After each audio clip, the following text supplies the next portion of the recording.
Allora, Greta, ti chiedo di tornare un attimo alla domanda di partenza, così la completiamo. Allora, abbiamo detto il primo nome, giusto? Ok, Ed era, i nomi ok, del capo. passato. Secondo nome, la marchesa Luisa Casati. Mhm. Perché ovviamente tu dici, ma questa che ci fa nella moda? Ti dico una cosa, la marchesa Casati è stata per me sempre un'ossessione, sin da quando sono arrivata a Milano, perché avendo una passione per D'Annunzio, praticamente la conoscevo e quindi la conoscevo già.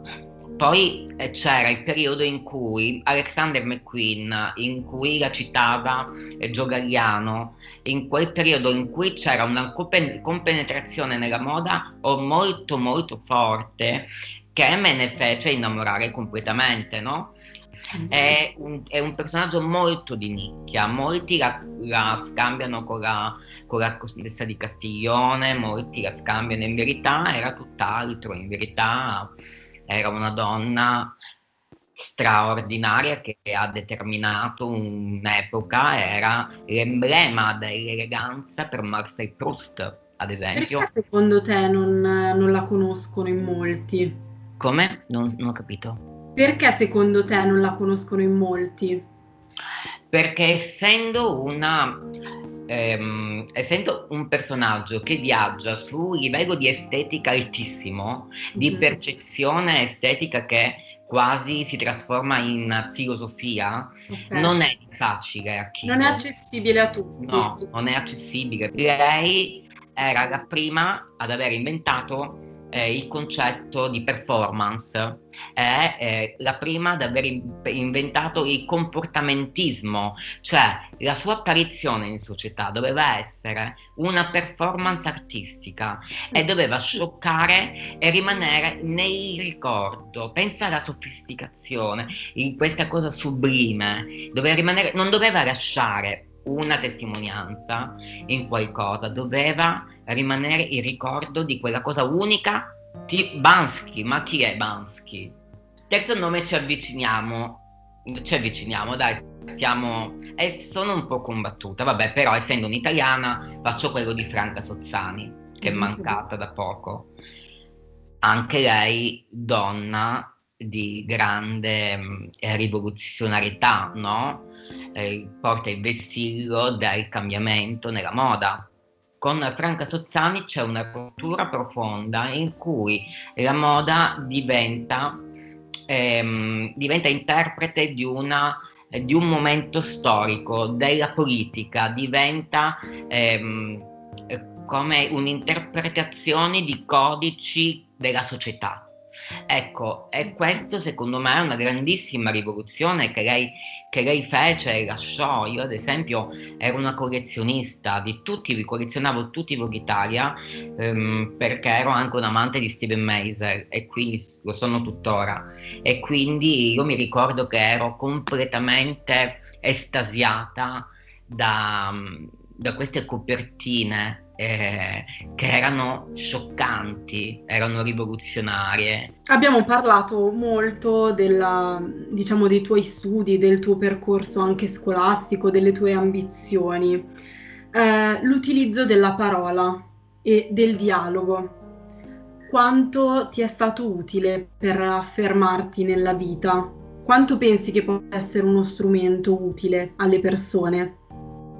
È uno strumento, la parola è sicuramente uno strumento. Io ti cito un mio aforisma Mhm. che dice che le intelligenze di una persona si può praticamente, secondo me, a mio avviso, paragonare a quante più volte riesci a formulare una frase in termini diversi. Se tu con una frase soggetto, predicato verbale, complemento oggetto, riesci a tradurla in 50 modi, hai dominato praticamente un intelletto, e sicuramente possiedi uno strumento importantissimo. La parola è più, la parola quando diventa caustica, quando diventa di denuncia, può essere violenta più dell'arma di una pistola. Va utilizzato con saggezza, quindi, come strumento. Assolutamente, assolutamente. Poi sai, è importantissimo perché la parola, se tu ci pensi, la decontestualizzazione della parola, anche un epiteto messo da solo o messo nell'insieme di un discorso, cambia la sua potenza, la sua viralità come forza, come vis latina, no? E quindi la parola è potere. Stanno cercando di renderla sempre meno potente, perché purtroppo quando ci sono tagli sull'insegnamento, si fanno tagli indirettamente alla cultura, quando ci sono tagli alla cultura e si sta depauperando l'insegnamento, c'è tutto compenetrato. Invece un'altra, possiamo chiamarla così, forma di comunicazione, la musica. Secondo te la musica può essere utile in qualche modo nell'affermazione di una maggiore inclusione all'interno di una società? La musica è lo specchio della società.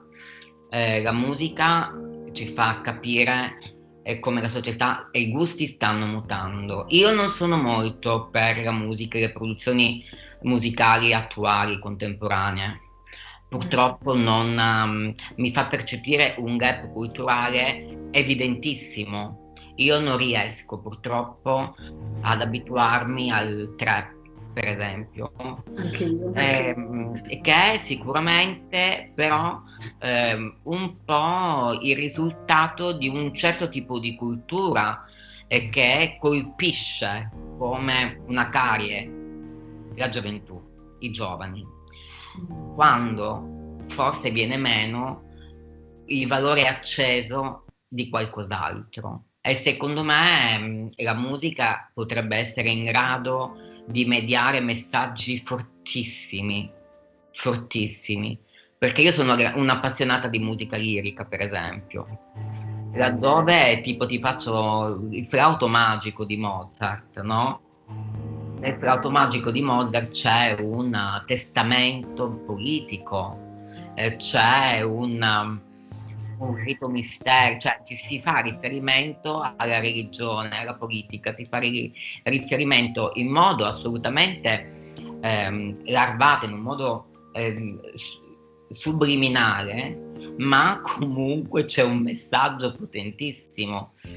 Oggi la sguaiatezza della parolaccia, quei modelli in cui c'è sempre, si nota, perché comunque studiandola tra 20 anni questa musica rimarrà come la musica del patriarcato, perché ci sono tutti i modelli del maschilismo fallocentrico in cui la donna ha sempre una e in alcuni casi le donne stesse diventano lo strumento della sottomissione, perché anche loro a sua volta imitando l'uomo, imitando l'aguzzino, si finisce col diventare uguale a lui. E quindi questo, però tornando al significato reale della tua domanda, la musica è in grado di farci fare dei viaggi esagerati, cioè io ad esempio da DJ non sapevo neanche come collocarmi. Ad un certo punto ho detto la mia è una musica circolare, perché a me piace la musica trance, a me piace la techno, a me piace l'elettronica, a me piace la disco, a me piace comunque intervallare, ad un certo punto mettere un pezzo di Colette Magny, degli Angara, gruppi degli anni 70, fare un mix di Hagen, fare tutto un mix che diventa, ho definito questa cosa di musica circolare, perché alla fine è un cerchio, no?